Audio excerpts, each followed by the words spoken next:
I had hailstones on my eyeballs. I was definitely thinking there's no way I'm going to be able to do this. Looked down at the massive gap beneath me and thought, I'm not sure if this is going to work. Oh no. He left me there facing the rock, clipped in and was like, don't move. Was I fast enough? Would I stop a group from actually managing to summit? Lift, lift, lift, lift! That was the worst weather I've been in. You're on a ridge, so there's just no option to get that wrong and slip.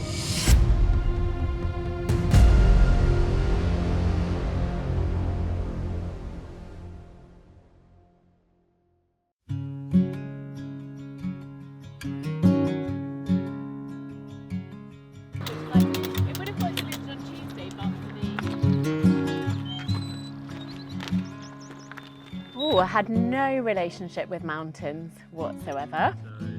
I'm Emily, I'm a lawyer, and I like to have fun and enjoy life and make the most of things.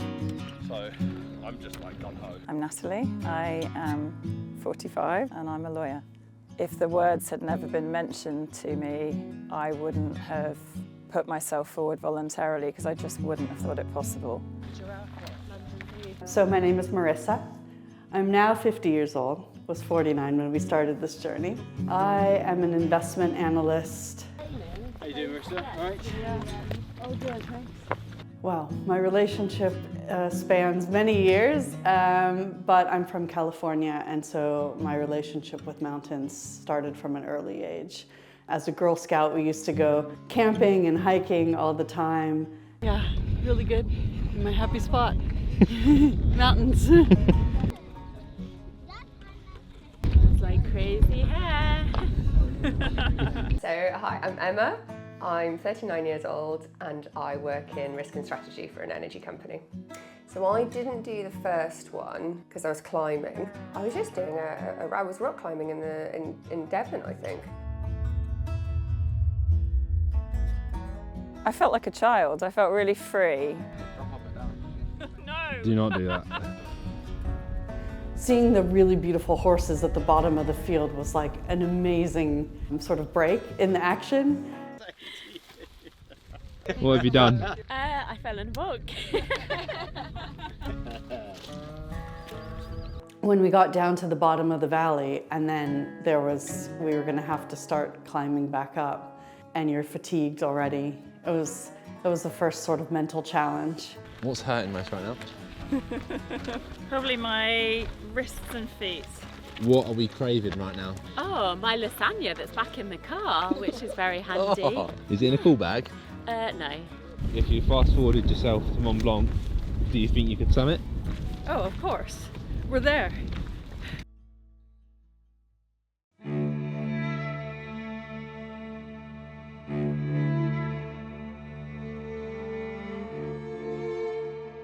So Crib Goch, I had not thought that I was going to die so many times. Crib Goch is always an experience, right? You get to the top of it and you're like, oh yeah, I remember this ridge. I thought that was amazing. It was so nice doing it with Nat as well because she was brilliant, and we had one point where we just sort of went, actually no, we don't need the boys to lead us. We can go. We're strong women. We should start with a little tap dance, Natalie and I. Hi. Yeah, a not so early morning on Snowdon. We are doing Crib Goch, which is a little bit daunting and scary, but we'll see how we get on when we get up there. Right. Horseshoe. Wow. If I thought like 8 hours at Brecon was a lot, Horseshoe was epic. So we're going to be scrambling, we're going to be meandering up. It's not a straight run up, it's kind of meandering off to the right and to the left, and then we'll take it up to the top. And that's going to be, you're going to be using your hands a bit as well.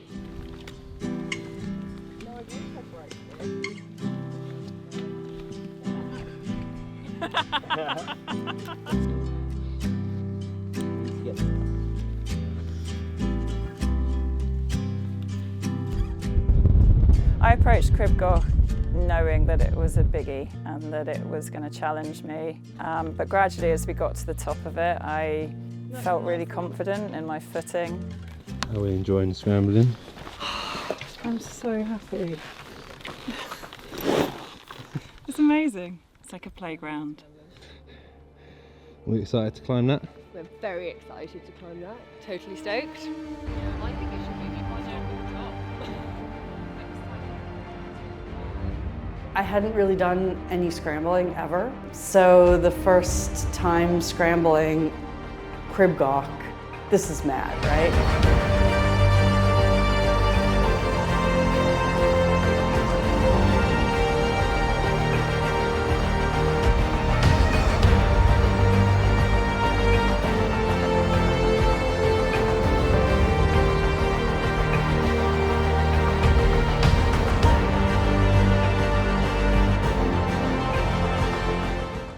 Crib Goch's in the background. Well, we've got the whole horseshoe in the background. Horseshoe, amazing. How's the feet? Feet are great. A little tired in the knees, but yeah, it's been an amazing day. My brain is dead. Sorry, catch me later.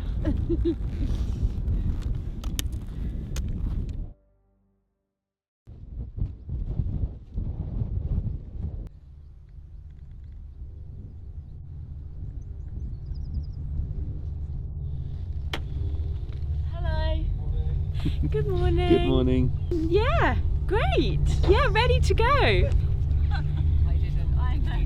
It's a chilled coffee beverage with bold espresso flavours and a creamy milk taste. And a bit of a pain to carry around when you get to the top of the mountain.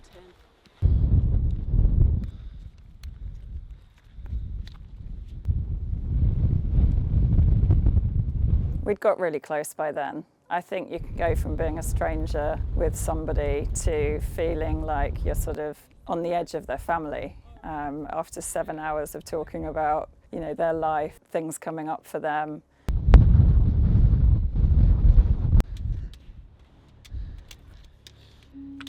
Hour 44. Yay!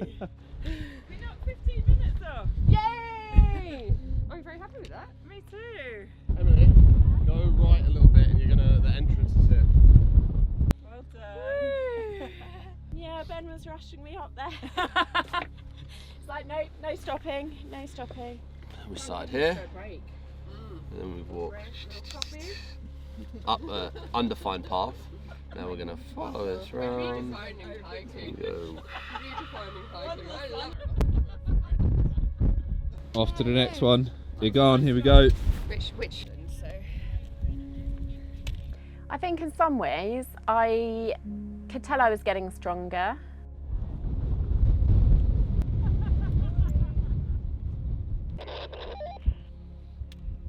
Got a George Foreman grill in that bag or something. It's 2D. Philadelphia. That An is avocado. an avocado.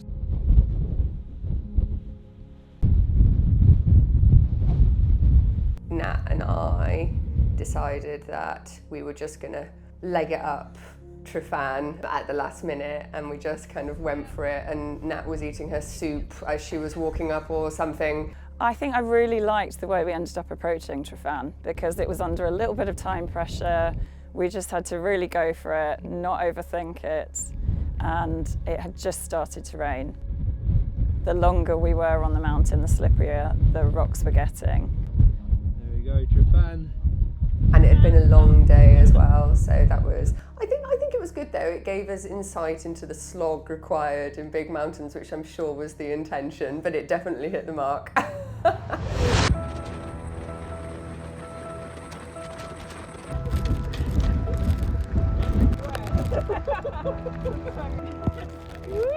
We are off.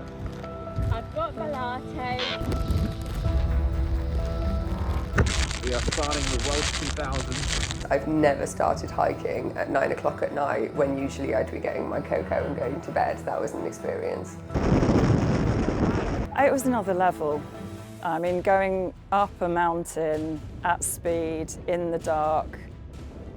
I had hailstones on my eyeballs. After not very long, The water obviously came into your shoes, into your coat.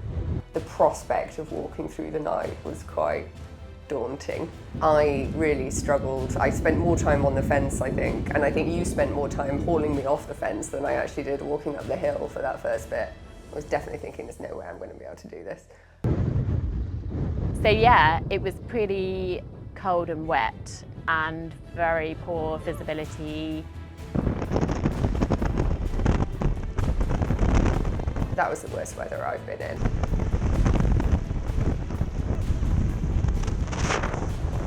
Rob came over and said, you do realise that the only way down from this mountain is walking.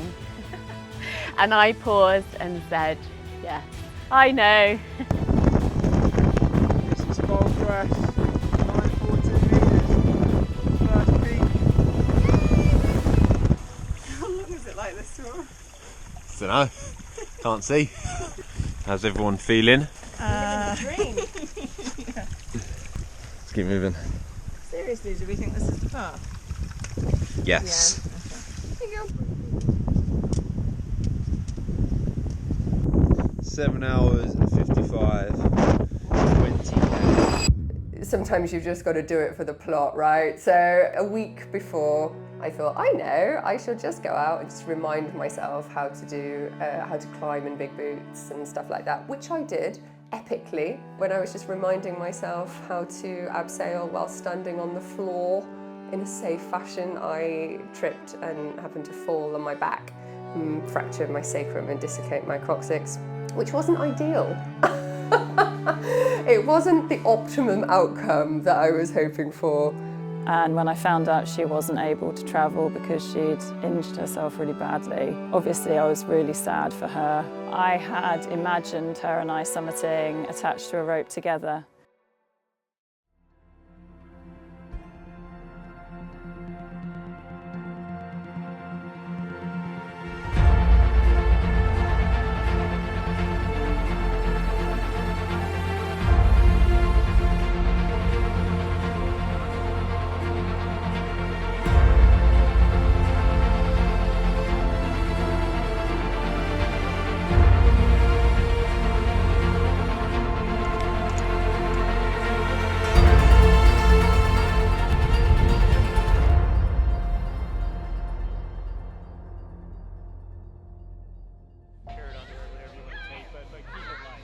Looking up around you in every direction, there's this chain of mountains and you're tiny. And then you pick out the biggest one of all of them and you realise that's the one you're aiming to climb. I was so excited. Like my initial thought was, how could I have possibly thought I was going to miss this? Oh, I'm so happy to be here. Yeah, it does feel amazing. You know, we met Tom. We had a drink with him out on the balcony in the hotel, and he seemed just so relaxed. We'll go first thing tomorrow in the morning to Concept to pick up the gear. The hardware like crampons, harness, ice axe, helmet, those are the bits we need to pick up. So we're gonna go to drive over to Italy in the morning. As soon as we're all ready with the gear, we'll go over. And then we'll take the Skyway lift up, which is a big cable car. It takes us to 3,500 meters. I knew that Aaron would get his camera out, so I had to at least look half decent for some moments of the day. And this is the moment before I get helmet hair later. First down in the morning, how are we feeling? Raring to go. Looking forward to getting the bits that will really make me look like I'm ready for business, like the helmets and the crampons. All right. All the gear and no way to Yeah. Looking very professional. Thanks. I don't know whether it's just because I haven't really done anything that adventurous for ages, but yeah, when we got up to Crib Goch, I just felt like a little kid again. Oh yeah? Just absolutely loved it. Oh, that's great. Let's see how I feel. They're really nice. I look more trustworthy as a guide if I wear these. I think I thought it was quite fun when we got handed an axe and a helmet. I don't know who gave Emily an axe, but... Not a good idea. It's really tough.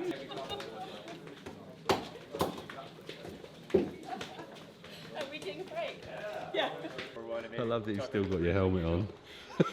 It's the easiest way to carry it, because quite frankly, Run out I've got fans. quite a few bits.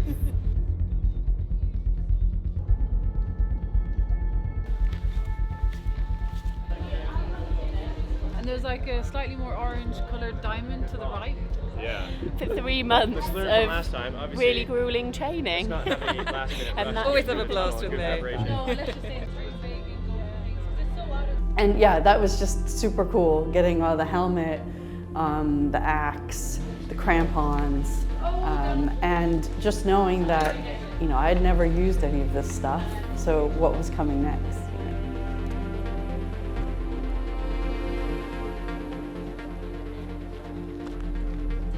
First First experience. experience of kit room. A bit more packing and unpacking as we got here, but we're all set to go finally.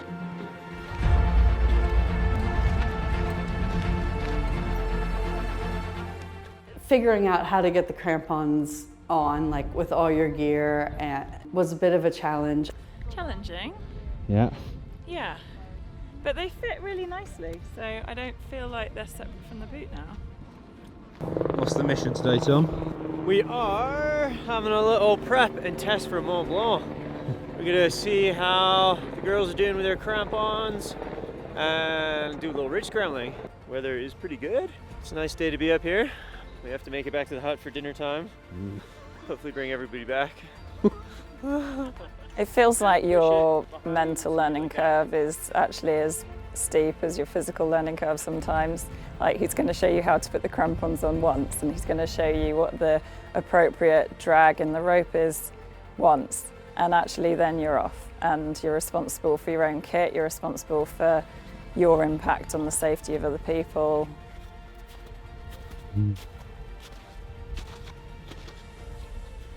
I think I remember it being quite fun just because it's so beautiful. This is the life.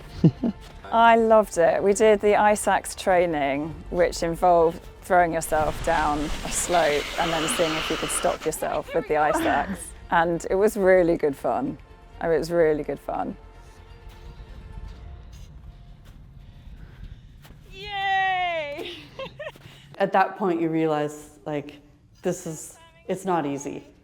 It's going to be fun and exciting, but it's hard work. Right, you guys all happy? Yeah. Everything's comfy? Yeah.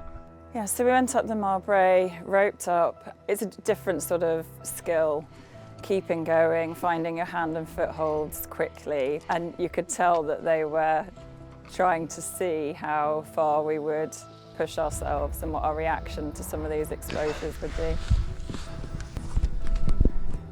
Yeah. Yeah, I had my moments coming up that. But this is a view I've earned. Get on, Freya. I'm doing pretty good. You know, to get halfway through the first day and have a conversation which had the possible outcome of you are not climbing Mont Blanc. Basically, the other thing is that we could get part of the way up and it could be not feasible or not safe to go further. I think we have to decide, A, is it worth an attempt? B, how far do we want to push it? C, it's your first time in crampons, first time in the Alps, first time doing any real scrambling. This is all totally new. And it's to be doing that at 4 in the morning and having to move faster than we're moving now. I loved the way there was just no warning whatsoever. We just got to the edge of the rock face and she was preparing for us to abseil. So did you say get ice axe out? Yeah, get your ice axe out. Okay. Yeah. Okay, just keep following the rope. Now, how is that abseil? That's pretty cool. So there's going to be, I have a little itinerary tomorrow that you guys will do, and it would involve a little more climbing on steep snow as well. One of the cruxes of Mont Blanc is climbing up some steep exposed snow at the top. This is exactly what I signed up for. A really luxurious bunkhouse situation. Welcome. Day 1 of ice school over.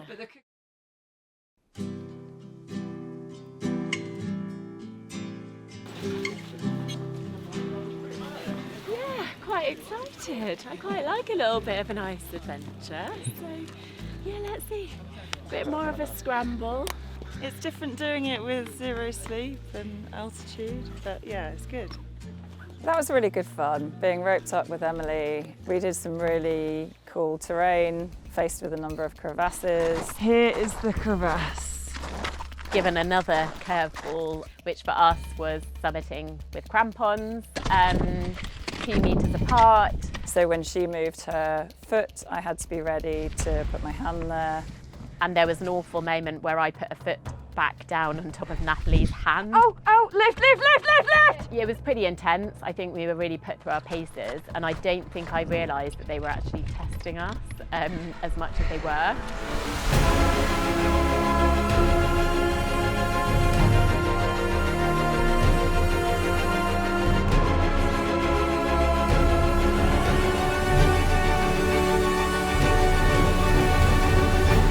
Oh my gosh, that probably was the highlight of my trip. Tom, Aaron, and I went out on this amazing walk just to get used to the crampons and the gear.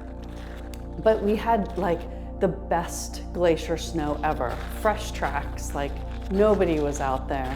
We did this loop all throughout the backside of Mont Blanc. The weather was perfect. We laughed a lot. Should you continue it this way a bit? Yeah, it's really beautiful. Yeah, for sure. So at that point, Tom had told me that I was going to be doing a different summit. You know, there were a lot of emotions around that decision, and he's the boss, so, you know, he gets to set out what he thinks is safe for each participant. Oh, the second day was amazing. Really nice glacier walk, beautiful scenery, nice and warm, good company. Yeah, ready for coffee now. Our team name is Brewed for Bravery, you know, so coffee all the time. How's it going? Well done.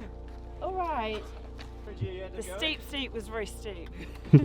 We did that like first little bit of the entraves. Yeah. And then we came down, and then we did like the very start of the flambeau. Yeah. That was a bit too difficult for me on those uphill bits, I'm going to be honest. We had the most amazing chat break, didn't we? Yeah, we did. We were like looking down over the whole valley, like right on the side really of cool the ridge. views. It's nice up there. We've been to some seriously cool places today. Tom has promised me, and potentially Emily, an easy 4,000 peak in Switzerland. Brighthorn, given the fact that I have this large birthday on Monday, I just wanted to summit something. And if that's what he recommends, then I'm in. It was the serious moment of the trip, is what do we all do?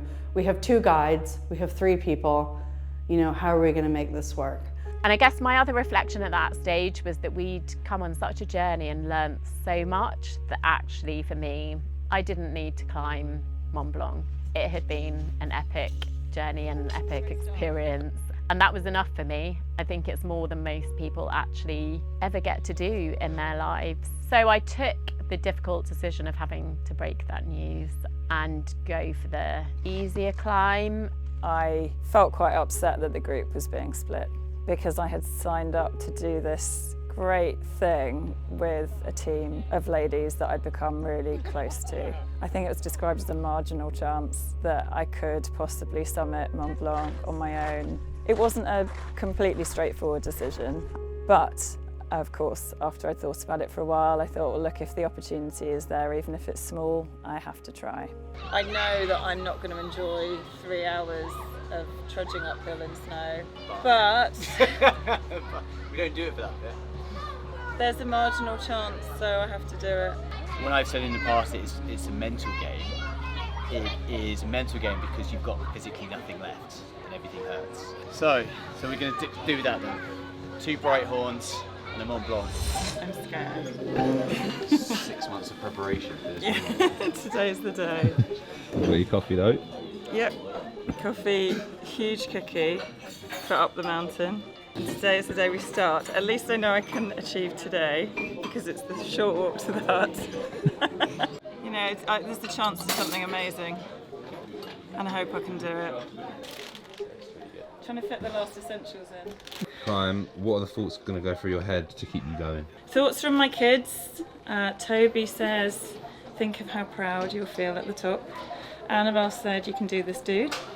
And Tristan said they're all very proud of me, thinking of me. My little climb bracelet that they made me, which will make me find a few extra bits of energy, I think.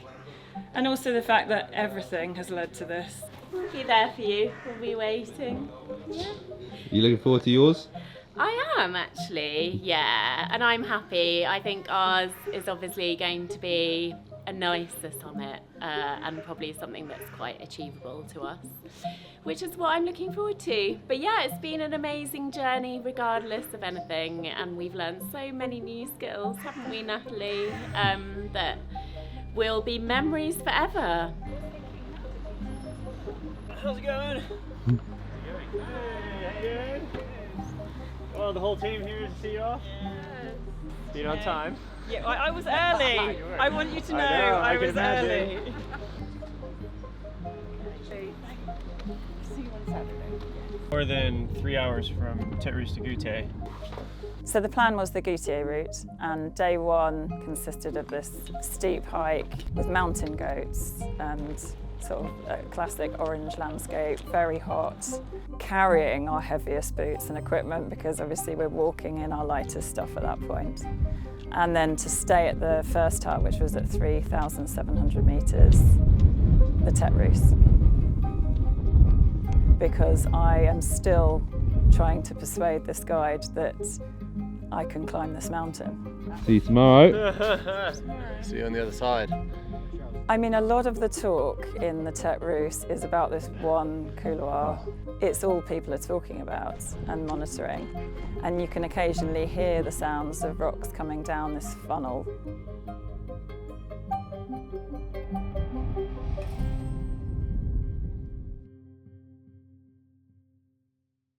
You know, put on our crampons, got roped up, and then started out on our summit. And there was a long, slow sort of walk in slushy snow with the crampons. At that point, I knew that it was going to be a slog. It was a nice mountain for us. Obviously, the way up, I never enjoy long way up, but you just have to do kind of mind over matter, one foot in front of the other, get to the top. About halfway through, on the way up, Freya turned to us and said, "We need to pick up the pace." I think once we really started the ascent, you know, it was a bit of a switch back. Then I knew, like, okay, we're gonna make this.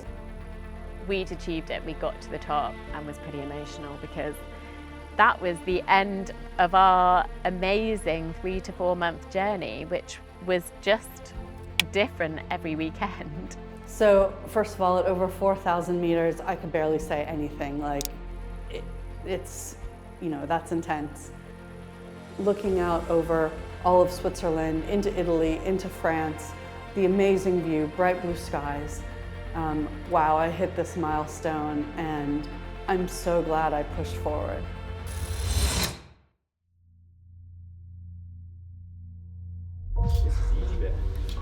Top of the Grand Couloir. How does you feel? Well, how you guys doing? All good? Cold at the extremities, but really happy. I've got more in me. Yeah, because We got to the Goûter hut at 5, and I remember walking in and seeing the rest of the team.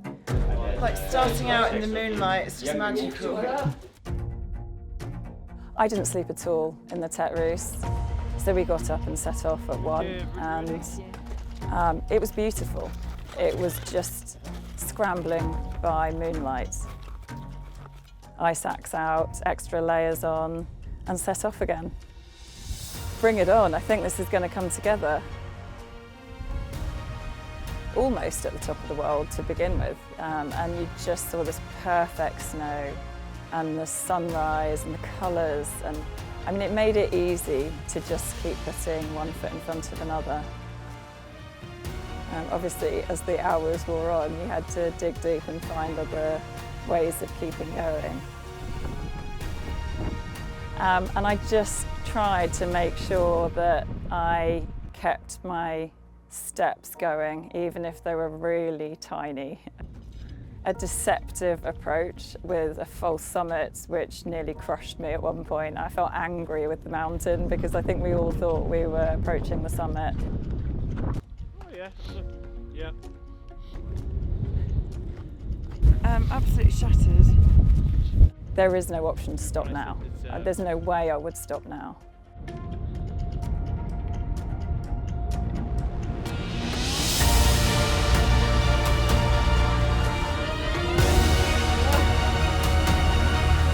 Good job, this is it. Nice one, Nat. Good work.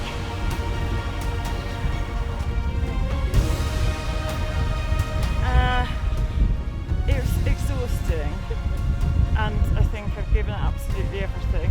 And there was a bit of dragging at the end, courtesy of Tom. Where are you? I did it. I did it.